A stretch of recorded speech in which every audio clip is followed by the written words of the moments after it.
7 मई को होने वाली तीसरे मरहले की पोलिंग के लिए जबरदस्त इंतखाबी मुहिम जारी। वजीर-ए-आज़म नरेंद्र मोदी महाराष्ट्र के कोल्हापुर और गोवा के वास्को शहर में करेंगे अवामी जलसे, जबकि अमित शाह गुजरात में संभालेंगे कमान।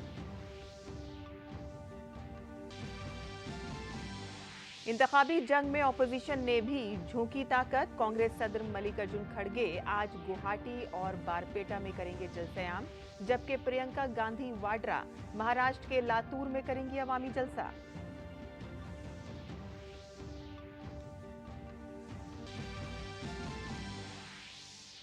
लोकसभा इंतखाबात के दूसरे मरहले में दर्ज की गई 60.96% पोलिंग।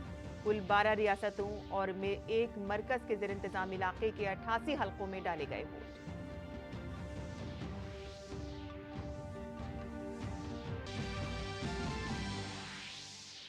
उड़ीसा में शदीद गर्मी से निजाम जिंदगी मुतासिर। महकमा मौसमियात ने कई अजला के लिए जारी किया रेड अलर्ट।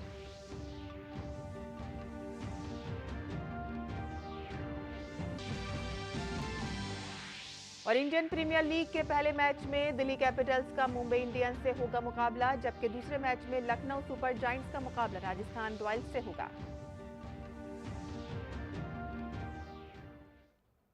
आदाब नाज़रीन, खबरनामे में आपका इस्तकबाल है। मैं हूं सैमा खान। अब खबरें तफसील से।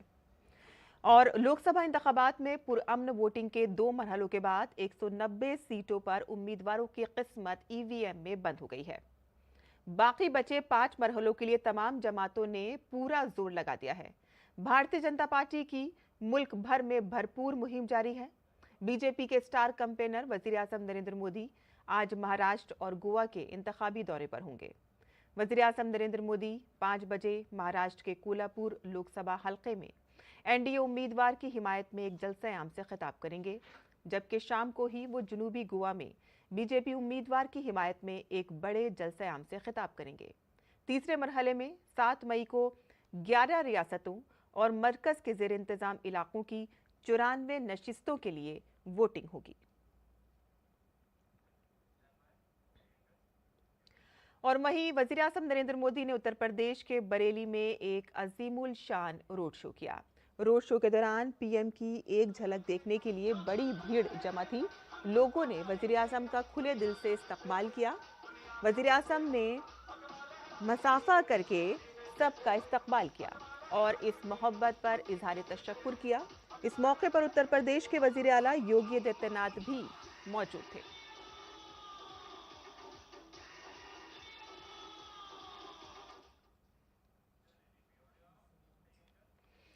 और बीजेपी लीडरों की भरपूर इंतखाबी मुहिम जारी है। पार्टी के सीनियर लीडर और मरकजी वजीर दाखिला अमित शाह आज गुजरात के इंतखाबी दौरे पर हैं। अमित शाह रियासत में 3 अवामी जलसे और एक रोड शो करेंगे। वो सुबह 10:30 बजे पोरबंदर में जलसे आम से खिताब करेंगे और इसके बाद वो दोपहर 1:30 बजे भरूच और भरसा और फिर उसके बाद 3 बजे पंचमहल लोकसभा हल्के में जलसे आम से खिताब करेंगे। मरकजी वजीर शाम 4:30 बजे वडोदरा में एक रोड शो में भी शिरकत करेंगे। और कांग्रेस भी लोकसभा इंतखाबात के लिए पूरे जोर शोर से इंतखाबी मुहिम में मसरूफ है। पार्टी सदर मल्लिकार्जुन खड़गे मुसलसल इंतखाबी रैलियों से खिताब कर रहे हैं। वो आज आसाम के दौरे पर रहेंगे, जहां वो गुवाहाटी में दोपहर 12 बजे एक प्रेस कॉन्फ्रेंस से खिताब करेंगे और इसके बाद कांग्रेस सदर बारपेटा में एक इंतखाबी जलसे से भी खिताब करेंगे। और साथ ही party general secretary Priyanka Gandhi Vadra भी मुसलसल इंतखाबी जलसे कर रही हैं और आज वो दोपहर 3 बजे महाराष्ट्र के लातूर में एक जलसे आम से खिताब करेंगी।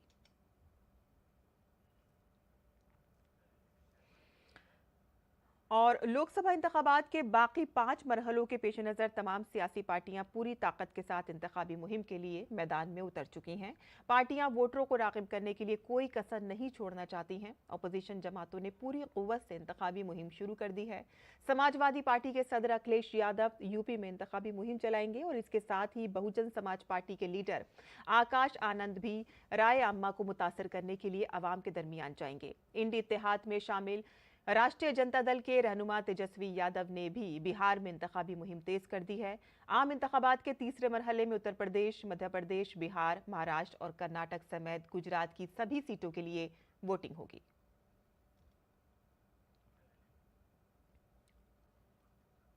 और लोकसभा इंतखाबात के दूसरे मरहले में कुल 12 रियासतों और एक मरकज के जेर इंतजाम इलाके के 88 हलकों में वोटिंग खत्म हुई। दूसरे मरहले में 60.96% वोटिंग दर्ज की गई। शुमाल मशरक़ी रियासतें त्रिपुरा और मणिपुर वोटिंग के मामले में सर-ए-फ़हरिस्त साबित हुई हैं। यहाँ 76% से ज़्यादा वोटिंग दर्ज की गई है, जबकि छत्तीसगढ़ में वोटिंग का फीसद 72 से ज़्यादा दर्ज किया गया। आपको बता दें कि पहली बार के रियासत के बस्तर डिवीजन के 102 गांव में लोकसभा के लिए वोटिंग हुई। मगरबी बंगाल में तकरीबन 72%, आसाम में 70% से ज़्यादा, जम्मू कश्मीर में 67% से ज़्यादा, केरल और कर्नाटक में तकरीबन 64%, राजस्थान में 59% से ज़्यादा, मध्य प्रदेश में तकरीबन 55%, बिहार और महाराष्ट्र में तकरीबन 53% से ज़्यादा और उत्तर प्रदेश में 52% से ज़्यादा वोटिंग रिकॉर्ड की गई है।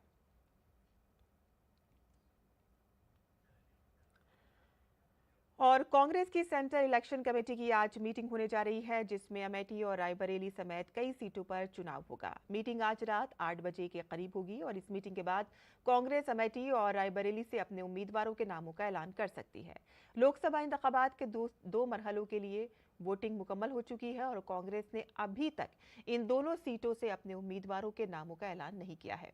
बीजेपी की स्मृति ईरानी अमेठी से इलेक्शन लड़ रही हैं और ये मुमकिन है कि कांग्रेस राहुल गांधी को स्मृति ईरानी के खिलाफ इंतखाबी जंग में उतार सकता है। और गर्मी के मौसम में अपना सख्त तेवर दिखाना शुरू कर दिया है। पहाड़ी इलाकों को छोड़कर मुल्क के बेशतर इलाके इन दिनों शदीद गर्मी की जद में हैं।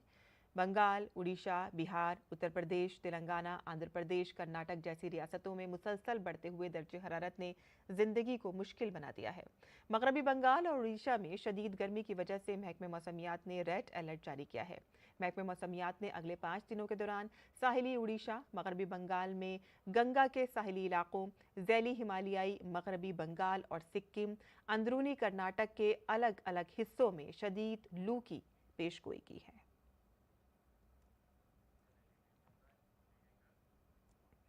और जम्मू कश्मीर के रामबन जिले में भारी लैंड स्लाइडिंग हुई है। रामबन गुल रोड पर रामबन से चंद किलोमीटर ककराला मोड़ पर 9 इलाकों में लैंडस्लाइडिंग और जमीन धंसने से कई मकानात को नुकसान पहुंचा है। परनोट गांव में तकरीबन 30 मकानात को नुकसान पहुंचा है। इंतजामिया ने तकरीबन 50 कुनबों को महफूज मकाम पर मुंतकिल किया है। इलाके में ट्रैफिक मुअत्तल कर दिया गया है और कई इलाकों में बिजली की सप्लाई बंद हो गई है। गुज़िश्ता रोज जिला डिप्टी कमिश्नर बशीरुल हक चौधरी समेत इंतजामी हुक्काम की टीम ने मौके पर पहुंचकर सूरत हाल का जायजा लिया और बेघर हुए कुनबों को हर मुमकिन मदद की यकीन दहानी कराई।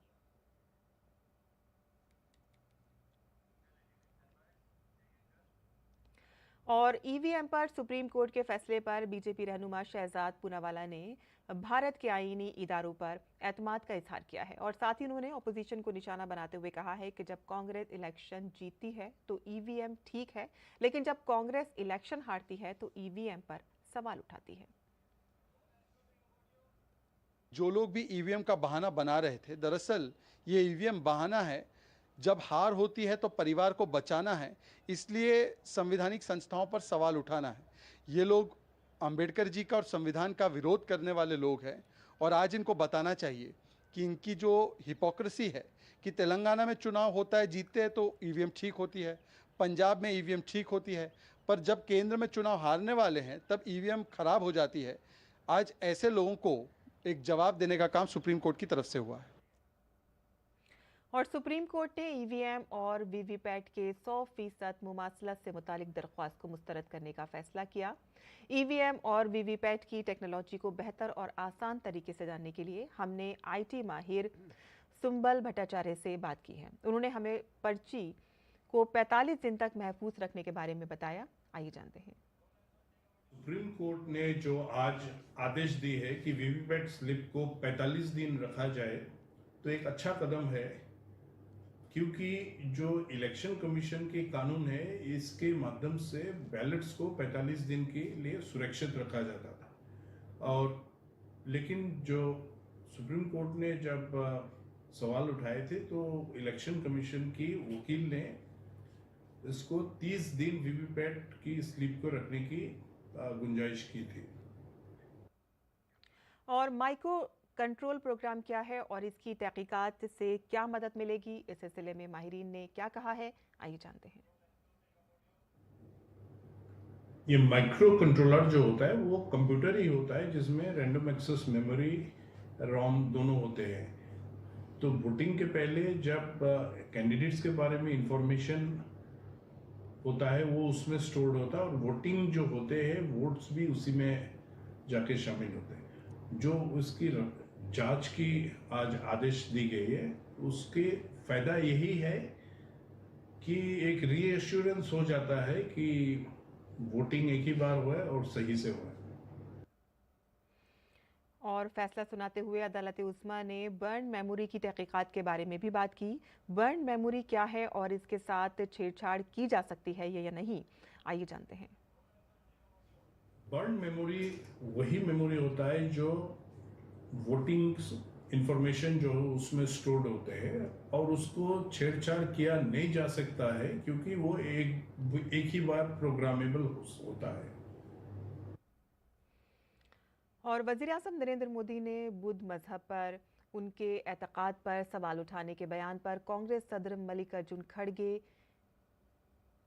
को घेरा है। दरअसल मल्लिकार्जुन खड़गे ने एक प्राइवेट चैनल को दिए गए इंटरव्यू में मुतनाज़ा तबसरा किया था।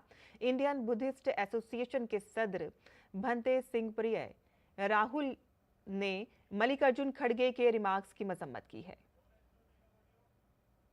मैं बता देना चाहता हूं कि कांग्रेस पार्टी की सरकार रही और किसी पार्टी ने भगवान बुद्ध का जन्मदिन भी नहीं मनाया। 2014 में पहली बार जब माननीय नरेंद्र मोदी देश के प्रधानमंत्री बने तो उन्होंने तालकटोरा स्टेडियम में भगवान बुद्ध का जन्मदिन पहली बार मनाया, जो आज़ादी के बाद पहली बार कोई प्रधानमंत्री आया जिसने प्रधानमंत्री ने बुद्ध का जन्मदिन मनाया। मल्लिकार्जुन खड़गे जी से मेरा प्रश्न है, मैं पूछना चाहता हूं कि आप तो कांग्रेस पार्टी में मंत्री भी रहे, जब मनमोहन सिंह की सरकार रही तो आपने क्यों नहीं बुद्ध की तरफ दिया? बुद्ध का क्यों नहीं मनाया आपने? कौन आपको मनाने से मना किया? ये केवल राजनीतिक ठंडा है। और श्रीलंका की तिब्बती बुद्धिस्ट ब्रदरहुड के सदर डॉक्टर डेविड पोरिंज ने वज़ीर आज़म नरेंद्र मोदी को एक अजीम लीडर करार देते हुए कहा कि मोदी जी के वज़ीर आज़म बनने के बाद बुद्ध मत का अहैया हुआ है। और जब वज़ीर आज़म मोदी 2017 में श्रीलंका आए थे तो उन्होंने अपनी तकरीर का आगाज़ बुद्ध मत के मंत्रों के साथ किया था। उन्होंने कहा कि हाल ही में भारत सरकार ने बुद्ध मत की सरगर्मियों में बेहतरी लाने के लिए श्रीलंका को $15 मिलियन अमेरिकी का अतिया देकर ये साबित कर दिया है कि बुद्ध मजहब के लिए ऐसा काम दूसरी सरकार ने नहीं किया है। PM Modi is a great leader, I should say. After his appointment as a PM of India, we can see a revival in Buddhism took place. PM Modi came to Sri Lanka in 2017 as the chief guest of the UN Vesak Day. He started his speech with a Buddhist chanting, with the verse from the Dhammapada. We have seen him speaking, addressing to Buddhist communities worldwide. And recently, the government of India donated 15 million US dollars to Sri Lanka to improve Buddhist activities. America की यूनिवर्सिटियों में Israel Hamas जंग के खिलाफ मुजाहिरों में शिद्दत आ गई है। कई यूनिवर्सिटियों में मुजाहिरों को रोकने के लिए पुलिस को बुलाना पड़ा। मुजाहिरीन और पुलिस के दरमियान झड़पें हुई हैं, जिसके बाइस मुतअद्दिद अफराद को गिरफ्तार कर लिया गया। पेरिस की मारूफ साइंसेस पो यूनिवर्सिटी के तलबा ने भी इजरायली हमास तनाज़े के खिलाफ एहतजाज शुरू कर दिया है। लॉस एंजलिस पुलिस ने बताया है कि यूनिवर्सिटी ऑफ सदर्न कैलिफोर्निया में एहतजाज के दौरान मुजाहिरीन के साथ झड़पों के बाद 93 अफराद को गिरफ्तार किया गया है। देखते हैं हमारी ये पूरी रिपोर्ट। गजा में हमास के खिलाफ IDF की मुहिम जारी है। उधर गजा रफा में जमीनी मुहिम शुरू करने की तैयारी कर रहा है। जुमेरात को वार कैडेट में इस मामले पर बहस हुई। आलमी बिरादरी इजराइल से रफा पर हमला करने से इनकार कर रही है। शुमाली गजा से बेघर होने वाले अफराद की एक बड़ी तादाद ने यहां पनाह ले रखी है, लेकिन इजराइल का दावा है कि हमास का एक बड़ा कैडर आम लोगों में छुपा हुआ है और उनके खात्मे के लिए एक मुहिम की जरूरत है। दरअसल इजरायली वजीर आजम बेंयामिन नेतन्याहू ने कहा है कि बैनुल-अक़वामी फौजदारी अदालत की तरफ से जारी करदा किसी भी फैसले का इजराइल के इक़दामात पर कोई असर नहीं पड़ेगा, बल्कि ये एक खतरनाक नजरिया कायम करेगा। और साथ ही एक इमदादी ग्रुप ने खबरदार किया है कि रफा पर हमला न सिर्फ गजा बल्कि पूरे मगरबी एशिया के लिए तबाही का सबब साबित होगा। अगर इसराइल ने रफा पर हमला किया तो ज्यादा मिसाइल होंगे, ज्यादा जवाबी कार्रवाई होगी, ज्यादा तबाही होगी और जंग भी और बड़ी होगी। इस दौरान मग़वियों की रिहाई के लिए बातचीत दोबारा शुरू होती हुई दिखाई दे रही है। मिस्र के एक वफ्द ने जुमे के रोज इजरायली हम मनसबों से मुलाकात की ताकि मुज़ाकरात दोबारा शुरू करने का रास्ता तलाश किया जा सके।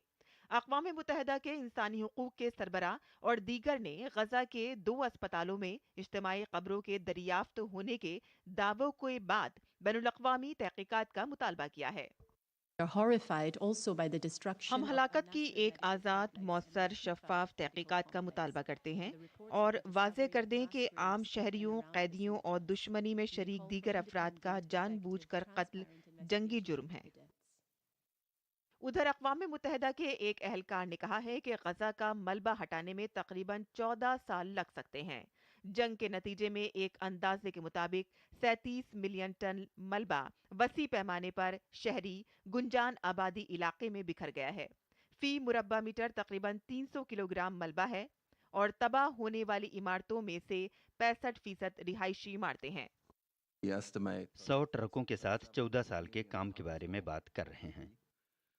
अमेरिकी यूनिवर्सिटियों में इजराइल हमास तनाज़े के खिलाफ मुजाहिरों में इजाफा होता जा रहा है। 17 अप्रैल को अमेरिका की कोलंबिया यूनिवर्सिटी में फिलिस्तीन के हक में एहतजाज किया गया और इसके बाद ये न्यूयॉर्क, कैलिफोर्निया समेत दीगर यूनिवर्सिटियों में फैल गया।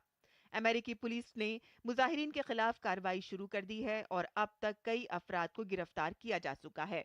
ब्लिंकन का कहना है कि गजा में एहतजाज जमहूरियत की पहचान है, लेकिन हमास पर खामोशी बड़े सवाल खड़े करती है।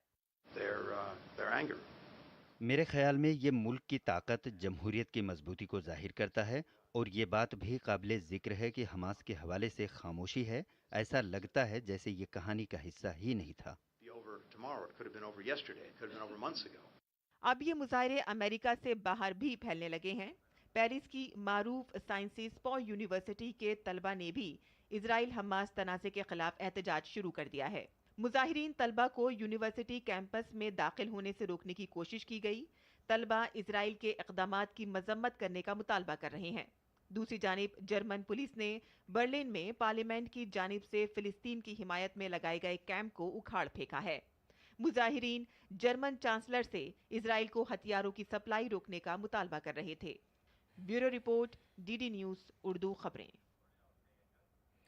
और अमेरिकी वज़ीर ख़ारजा एंटनी ब्लिंकन का चीन का 3 रोज़ा दौरा मुकम्मल हो गया है। ब्लिंकन ने कहा है कि चीन को जदीद कंप्यूटिंग चिप्स भेजने पर पाबंदी का मकसद चीन की मईशत या तकनीकी तरक्की को रोकना नहीं है। अमेरिकी हुकूमत ने 2022 से चीन को कुछ कंप्यूटिंग चिप्स की बरामदात पर रोक लगा रखी है, जिससे इन्वीडिया, एडवांस माइक्रो डिवाइसेस और इंटेल जैसी कंपनियों की फरोख्त मुतासिर हुई है। इस कदम ने हुवाई जैसी टेक्नोलॉजीज को चिप्स शिपमेंट पर पाबंदी लगा दी थी। इस पाबंदी के बावजूद अमेरिका ने इंटेल और कोक्वालम को हुवाई को चिप्स फरोख्त करने की इजाज़त दी थी। और अमेरिका ने यूक्रेन को असला खरीदने के लिए $6 अरब के बड़े पैकेज की मंजूरी दे दी है। ये मालूमात देते हुए अमेरिकी वज़ीर दिफा लॉयड ऑस्टिन ने कहा है कि अमेरिका की तरफ से यूक्रेन को दिया जाने वाला अब तक का सबसे बड़ा इमदादी पैकेज है। इस दिफाई पैकेज में यूक्रेन के पैट्रियट और NASAMS के फिजाई दिफाई निज़ाम के लिए critical interceptor, counter drone system और गोला बारूद भी शामिल होगा। ब्राज़ील के शहर पोर्टो अलेग्रे में बेघर अफराद के लिए आर्जी पनाहगाह के तौर पर इस्तेमाल किए जाने वाले गेस्ट हाउस में आग लगने से कम 10 अफराद हलाक हो गए हैं। ये पनाहगाह बगैर इजाज़त के चल रही थी। आग पर काबू पाने के लिए फायर ब्रिगेड को 3 घंटे लगे और पोर्टो एलेग्रे के मेयर ने कहा है कि मुतादिद जख्मियों को बचाकर अस्पताल में पहुंचाया गया है। मकामी मीडिया रिपोर्ट्स के मुताबिक आतिशज़दगी के इस हादसे में 11 अफराद जख्मी हुए हैं, जिनमें से बाज़ की हालत तशवीशनाक बताई जा रही है। और ताइवान में एक बार फिर से ज़लज़ले के झटके महसूस किए गए हैं। ताइवान के महकमा मौसमियात के मुताबिक शनिचर के रोज़ ताइवान की मशरक़ी काउंटी होलन के करीब होने वाले ज़लज़ले की शिद्दत रिएक्टर पैमाने पर 6.1 बताई गई है। वहाँ की इंतज़ामिया ने कहा है कि दारुल हुकूमत ताइपे की कई इमारतें ज़लज़ले से हिल गई हैं, ताहम नुकसान की कोई रिपोर्ट मौसूल नहीं हुई है। महकमे मौसमियात का कहना है कि ज़लज़ले का मरकज़ 24.9 किलोमीटर की गहराई में था और इससे कबल इस माह के शुरू में हॉलैंड में 7.2 शिद्दत के ज़लज़ले से 17 अफराद हलाक हो गए थे और तब से अब तक यहाँ 1000 से ज़ायद ज़लज़ले के झटके महसूस किए गए हैं।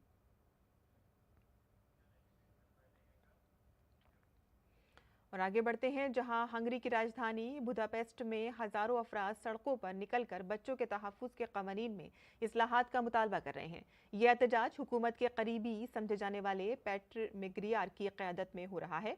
उन्होंने सियासी तहरीक मौजूदा वज़ीर-ए-आज़म को चैलेंज करने के लिए शुरू की है। हज़ारों की भीड़ ने झंडे लहराए और नारे लगाए।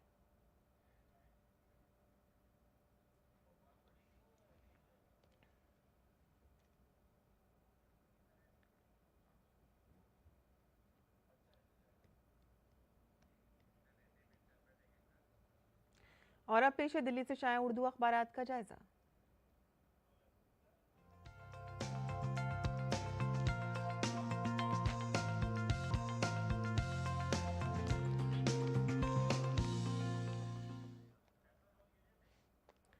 और दिल्ली से शाया होने वाले उर्दू अखबारात पर नजर डालें तो रोज़नामा राष्ट्रीय सहारा की सुर्खी बल्कि तमाम उर्दू अखबारात की सुर्खी कल हुई पोलिंग के हवाले से ही है, जहां लोकसभा इंतखाबात 2024 का दूसरा मरहला मुकम्मल हो चुका है। 13 रियासतों की 88 सीटों पर 61% पोलिंग दर्ज की गई है और तमाम ये पोलिंग जो है वो पुरअमन रही है। तो ये खबरें इस तरह की शाया हुई हैं। आगे की खबरों पर भी नज़र डाल लेते हैं। इसी अखबार के आलमी सफ़े से जो हमने खबर ली है उसको भी बता दें कि उम्रा के हवाले से यहाँ पर खबर है, किसी भी वीज़े होने के बावजूद भी आप अब उम्रा कर सकते हैं। ये सऊदी हुक्काम ने ये बात कही है। इसके अलावा जो खबर यहाँ पर शाया हुई है वो बता दें आपको, 100 से ज़ायद नाइजीरिया के जो कैदी हैं वो जेल से फ़रार हो गए हैं। दरअसल नाइजीरिया में ज़बरदस्त वहाँ पर शदीद बारिश हुई थी और वहाँ पर बहुत बुरे हालात हो गए थे, लेकिन इसी का फ़ायदा उठाते हुए वहाँ के जो कैदी हैं जेल से 100 कैदी जेल से फ़रार हो गए हैं। आगे की सुर्खी भी जान लेते हैं।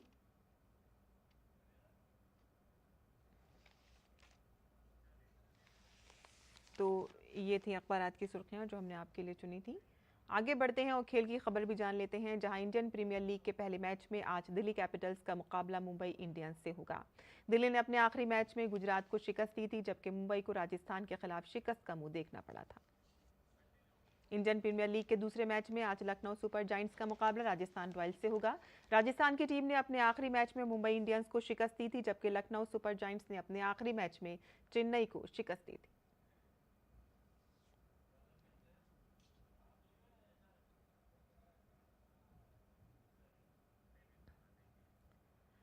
और अब पेश है मुल्क भर के मौसम का हाल।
और इसी के साथ ही हमारा खबरनामा ख़त्म होता है। हमारी पूरी टीम को दे इजाज़त।